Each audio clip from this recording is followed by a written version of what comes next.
Za začetek pa novogradnja. Popeljali vas bomo v sodobno hišo, ki odseva harmonijo med notranjim in zunanjim svetom. Prostorske prilagoditve se prepletajo s praktičnim pohištvom, ustvarjenim v družinski delavnici. Spoznali boste, kako sta lastnika poskrbela za zasebnost ob velikih steklenih površinah in na kak način je prostorna terasa postala naravni podaljšek doma.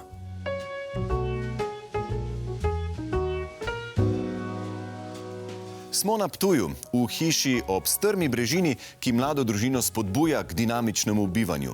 Tukaj vsak korak vodi globlje in višje v svet aktivnosti, domačnosti in domiselnih rešitev.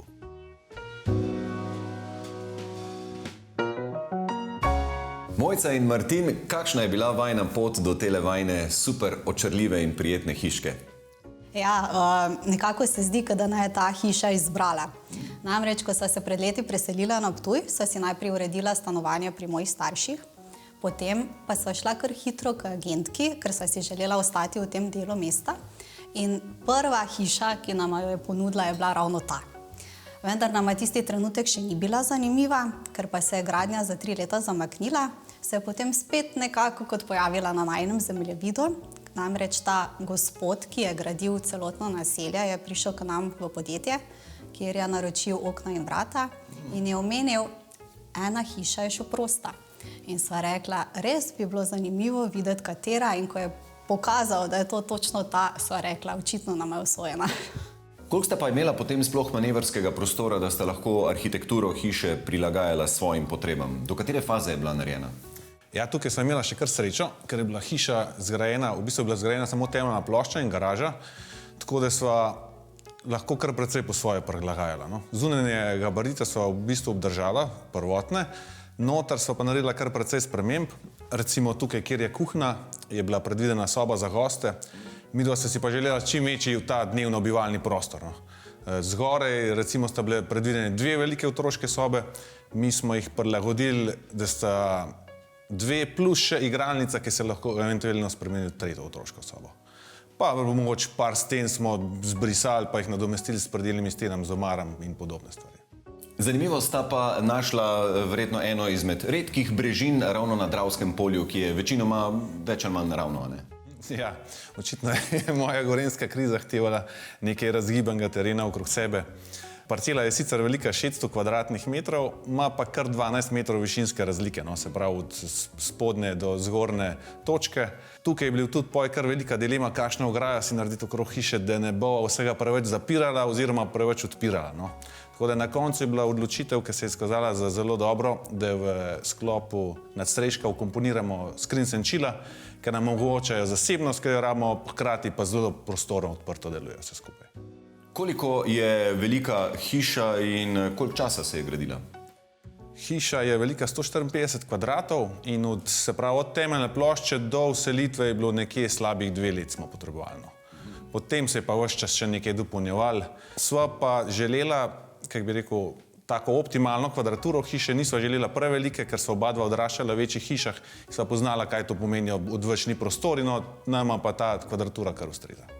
In zelo jasno sta se odločila za zelo velike steklene površine. Kako to? Res je.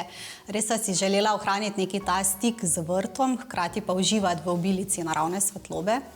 Vseeno pa nama je pomembna ta zasebnost, zato sva veliko premišljevala, katera senčila in na kak način umestiti v samo hišo.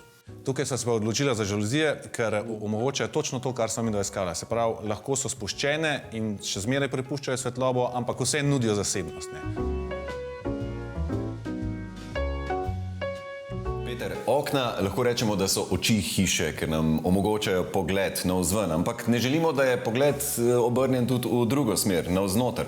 Zato me zanima, kako izbrati najbolj ustrezna senčila.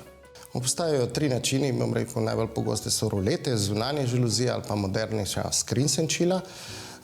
Vedno bolj so pa pogoste kombinacije različnih sistemov na istem objektu. Lastniki hiše na Ptuju so si po posvetu z nami izbrali sistem Hero 1 zunanjih žaluzij s patentirano P-lamelo, ki omogoča maksimalno temnenje, visoko odpornost na veter, poleg tega pa omogoča to enostavno obračanje lamel in s tem orientacijo svetlobe v prostoru.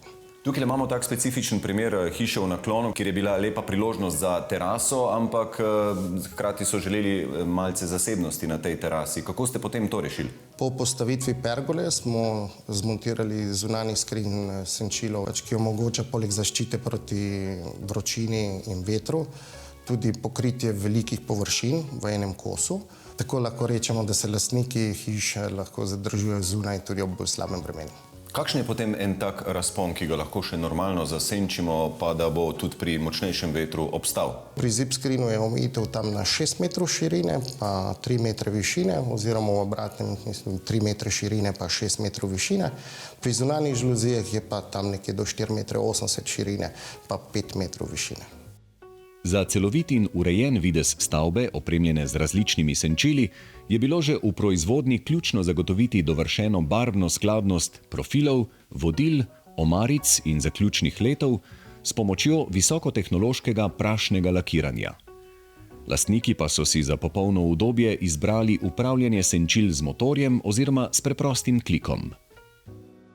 Tale hiša deluje zelo odprta in gostoljubna, ampak vseeno, kakšnih muh in komarjev si pa ne želimo imeti kaj dosti na obisku. Kako je tukaj to poskrbljeno? Ja, na tem območju je kar veliko mrčesa, zato smo na terasi zasnovali drsni komarnik. Za drsni komarnik je zelo značilno, da lahko pokrijemo velike površine v enem kosu, torej panoramske stene, dvokrilna balkonska vrata in podobno. Tako da upravljanje je zelo enostavno, s potiskom v stran in delovanje zelo tiho.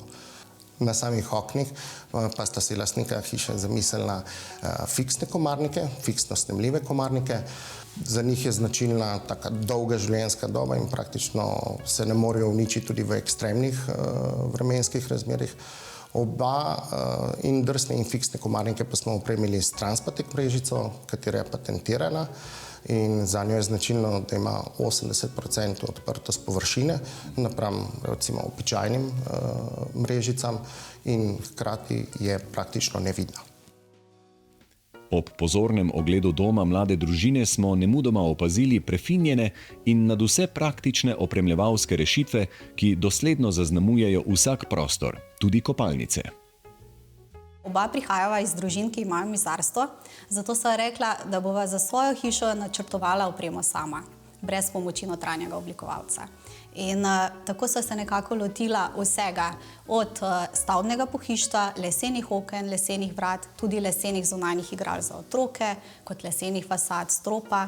V notranjosti pa nas recimo že ob vhodu pozdravi takšna lesena unikatna klopca, nasproti nje je unikatno ogledalo. Zasnovala sva tudi takšno moderno kuhinjo. Pri kuhinji nama je bilo glavno vodilo predvsem to, da je praktična, zato sva za pult uporabila tehnični kamen, kuhališče za integrirano napo in pomivalni stroj in pečice sva umestila na višino. Predale sva pa opremila z električnim odpiranjem na potisk. To so ene take manjše rešitve, ki so zelo udobne. Všeč nam je tudi rešitev tukaj v pritličju, kjer sva naredila notranja vrata do stropa, ker vodijo v utility in WC, ker sta dosti majhna prostora in s tem vizualno malo povečamo vse skupaj. V nadstropju so vrata drugačna, so nižja in imajo dodatno tesnilo, ki učinkovito zmanjša prehajanje zvoka med prostori, kar zagotavlja več zasebnosti in udobja. Kateri so še kaj detajli ali pa kotički v tej hiši, na katere sta še posebej ponosna? To je zagotovo bunker, tako pravimo shranjevalnemu prostoru pod stopnicami, kamor otroci spravijo svoje igrače. Hkrati pa je to zabavno skrivališče za otroke. Fanta sta si želela ostati skupaj v sobi, zato so jima izdelala pograd in to je ravno čar takšnih personaliziranih rešitev, da si lahko prostor res urediš po svoje, to, kar potrebuješ. Zelo zanimiva rešitev so tudi predelne omare v spalnici med kopalnico, ki delujejo kot nek hodnik brez zidanih sten, hkrati pa potem ne potrebujemo dodatnih vrat na kopalnici. Ponosna sva pa tudi na to, da sva pred odpadom rešila te ikonične stole Lupine, hodnika kralja, in potem so jih v celoti renovirala. To pomeni vse od prašnega štrihanja podnožja do ponovnega tapiciranja lupine, kot tudi te ročaje sva prebarvala. Mene sam zanima, kdo se v bunker na koncu skrije, kadar se mami razjezi. Vsi.